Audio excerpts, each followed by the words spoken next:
పశ్చిమ గోదావరి జిల్లా పోడూరు మండలం రావిపాడు గ్రామంలో పీఎంజీఎస్వై పథకం కింద 2.90 కోట్లతో నిర్మించనున్న రహదారి, మరో 10 లక్షలతో నిర్మించే రహదారి నిర్మాణ పనులకు రాష్ట్ర జలవనరుల శాఖ మంత్రి నిమ్మల రామానాయుడు శంకుస్థాపన చేశారు.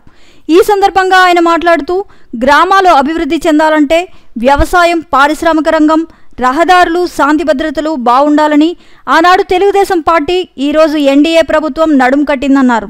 జగన్ ప్రభుత్వంలో రైతులకు దాల్వా పంట ధాన్యం సొమ్ములు 1650 కోట్ల వరకు చెల్లించాలన్నారు.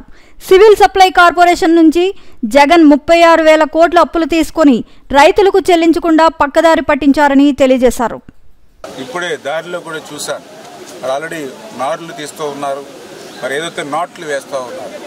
నిజంగా బాధ అనిపించింది అక్కడ ఉండేటువంటి రైతుల్ని కానీ, కౌలు రైతుల్ని కానీ చూస్తే. కనీస విచక్షణ జ్ఞానం లేకుండా మరి గత ప్రభుత్వం ఏదైతే ఉందో ధాన్యం బకాయిలను కూడా పెద్ద ఎత్తున పెట్టేసి వెళ్ళిపోతే, మళ్ళీ ఈరోజు ఎన్డీఏ ప్రభుత్వం మరి వేళ మళ్ళీ రైతులను ఆదుకునేటువంటి విధంగా 1650 కోట్ల రూపాయలు ఈవేళ రైతులకి ధాన్యం బకాయిలు ఉంటే 14 లక్షల కోట్లు అప్పు ఈవేళ ఉన్నప్పటికీ కూడా, మరి ఏదైతే నిధుల సమస్య ఉన్నప్పటికీ కూడా రైతుల క్షేమాన్ని, రైతుల సంక్షేమాన్ని దృష్టిలో పెట్టుకుని మరి తక్షణం 1000 కోట్ల రూపాయలు మరి ఏదైతే రైతులకి అయినా నిధులు మరి అందించారని అంటే ఇది రైతు ప్రభుత్వం, ఇది ఎన్డీఏ ప్రభుత్వం. 6 గాలం పగలనక, రాత్రనక, ఎండనక, వాననక కష్టపడి పంట పండించినటువంటి రైతు పంట ఏదైతే వస్తుందో దాన్ని కూడా సివిల్ సప్లై కార్పొరేషన్లో ఎంత రొటేషన్ అవుతుందో చూపించి దాని మీద 36,000 కోట్ల రూపాయలు మరి అప్పు తీసుకున్నారు అని అంటే, కొన్ని తీసుకునేటువంటి అప్పులు కూడా మళ్ళీ రైతులకు ఉపయోగించకుండా, దాన్ని కూడా ధాన్యం బకాయిలకి ఇవ్వకుండా దాన్ని కూడా డైవర్ట్ చేసేసుకున్నాడు జగన్మోహన్ రెడ్డి అని అంటే, ఎంత రైతు వ్యతిరేకి, ఎంత రైతు దగా పాలన జగన్మోహన్ రెడ్డి పాలనలో జరిగిందో మనం అర్థం చేసుకున్నాం.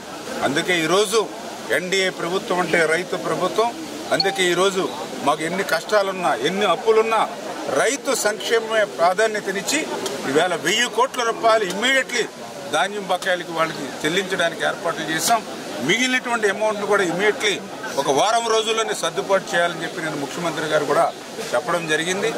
రైతులకు కూడా మంచి రహదారులు ఏర్పాటు చేయాలనే ఆలోచనలో భాగంగానే మరి మేడపాడు, మరి నేరేడుమెల్లి, రావిపాడు, గుమ్మలూరు 4 గ్రామాలకి వేళ 2,89,45,000 రూపాయలతో మరి రైతులకు ఉపయోగపడే విధంగా రోడ్డుని వేళ శంకుస్థాపన చేసుకోవడం నాకు కూడా చాలా సంతోషంగా ఉంది. ఎందుకంటే నేను కూడా ఒక రైతు బిడ్డగా మరి ఏదైతే రైతులకు సేవ చేయాలి, రైతులకు కూడా మంచి రోడ్డు రవాణా సౌకర్యం ఇవ్వాలనేటువంటి ఆలోచనలో భాగంగా నా మొట్టమొదటి శంకుస్థాపన ఆ రైతులకు ఉపయోగపడేటువంటి విధంగా 4 గ్రామాలకు సంబంధించినటువంటి రైతుల రోడ్డుని మరి శంకుస్థాపన చేసుకోవడం చాలా సంతోషం. రైతు సంక్షేమమే మా ప్రభుత్వ ఎజెండాగా మేము పనిచేస్తూ ఉన్నాం.